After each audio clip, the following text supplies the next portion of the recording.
कई हफ्तों तक भाई बहन एक दूसरे के करीब रहते हैं, लेकिन बहुत जल्द इन्हें अपने रास्ते अलग करने होंगे।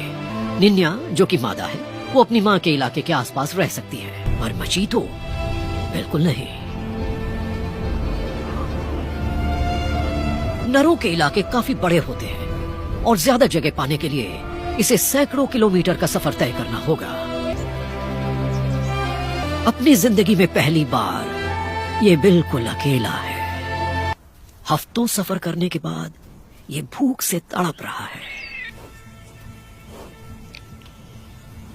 इसने शिकार होते देखा तो है, लेकिन सीखा कितना है?